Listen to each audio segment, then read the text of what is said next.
So the first passage of William J. Bennett's The Book of Virtues, the first passage for the first chapter, which is based on self-discipline, is a poem by Robert Louis Stevenson called Good and Bad Children. We will read it and then we will analyze it. Children, you are very little, and your bones are very brittle. If you would grow great and statedly, you must try to walk sedatedly. You must still be bright and quiet, and content with simple diet, and remain through all the bewildering, innocent and honest children. Happy hearts and happy faces, happy play in grassy places. That was how, in ancient ages, children grew to kings and sages. But the unkind and the unruly, and the sort who eat unduly, they must never hope for glory. Theirs is quite a different story. Cruel children, crying babies, all grow up as geese and gabies, hated as their age increases by their nephews and their nieces. So, let's go through it, and keep in mind the central theme is self-discipline.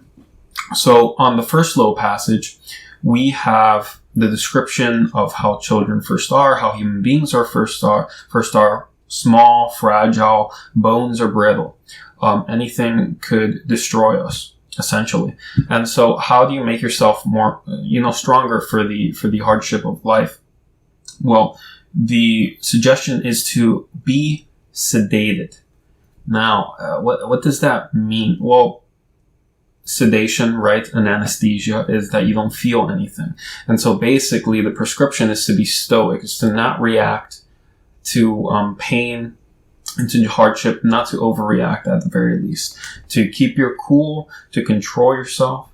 And this will allow your bones not to be broken while you walk sedatedly. This is also interesting because sedation is something that you impose on yourself through self-control. It's a state of mind. So he's saying that physical injury is about the mind. It's how you react to it. Hardline, general stoicism right there, which is within the tradition of virtue ethics. And the second paragraph, he's talking about how you have to, in more detail, what you should be, how you should react to bewildering things, to strange things, to things that go counter to the idea of being quiet and bright, and about having simple diets. The exact opposite of that: sloppiness, overindulgence, you're too outspoken, right?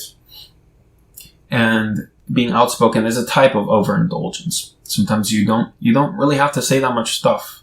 If you know how to control your language, how to make things pithy and concrete, then a lot of the filler in your vocabulary and the way that you speak is going to be reduced. And so there's a much larger point to that. He gives 3 examples in the poem for the rhythm of it. But generally, bewilderment also, I think, signifies here cynicism or pessimism, viewing the world, having bad things happen to you, maybe even by other people or just natural phenomenon, but always maintaining your innocence and your honesty, never letting that destroy you. In fact, it's also a kind of charity. After having experienced all these things, you still maintain your innocence and your honesty. It's not so much a willful innocence as a coping mechanism, but willful innocence for the sake of the way you interact, the way you show yourself, the way you present yourself. And that ties into the next paragraph. It's talking about having a happy heart, having happy faces, and playing happily, and in grassy places and nice places. it's about how you present yourself. You have to be happy. You have to be positive. You can't show that things are bothering you. And what this causes, if you do follow these prescriptions, what this causes is that you're going to become a king or a sage. Generally speaking, that's like some kind of authority figure. And this ties back to the sociability aspect of this, of your presentation, because this affects other people, and people with authority, kings and sages, they have authority and responsibilities towards other people. So there's very much a social dynamic here. However, it's not entirely social. And the next paragraph is talking about unkind and unruly behavior that is purely social.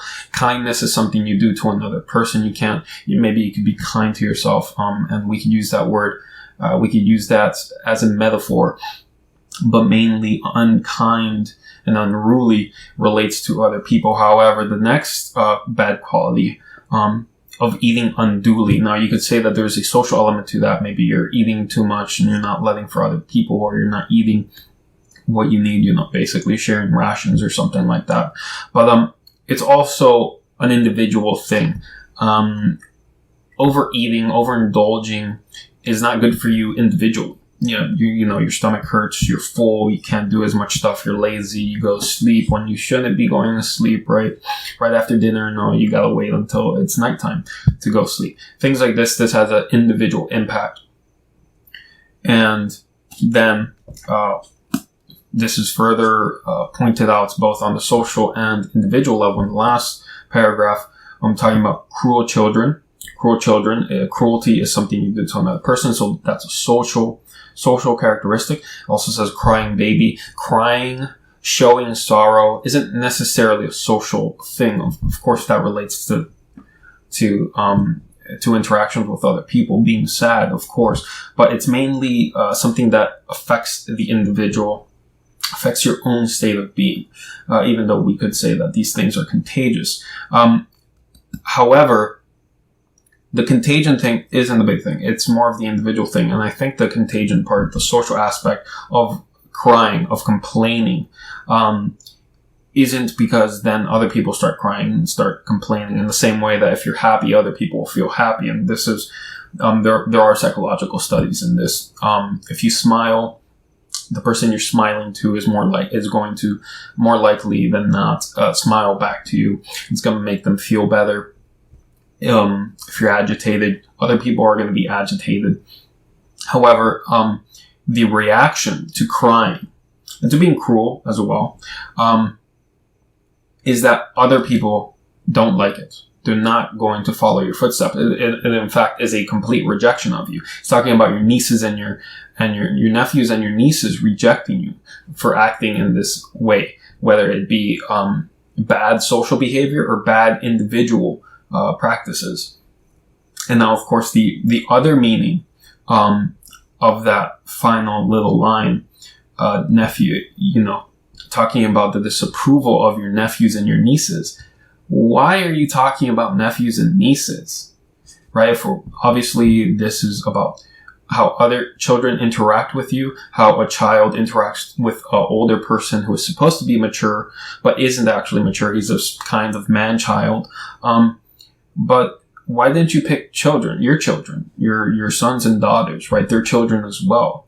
Well, the implicit meaning here is that in the same way that you're rejected by your nieces and nephew, you're rejected by other women. And you don't actually start a family. And so you don't have kids. And so the most significant individuals, the most significant people in your lives that are children are not your children. It's other people's children. It's your extended family. And so we see that this goes back to the first paragraph about individual consequences. Your bones are brittle. You could break your bones. This is self-harm.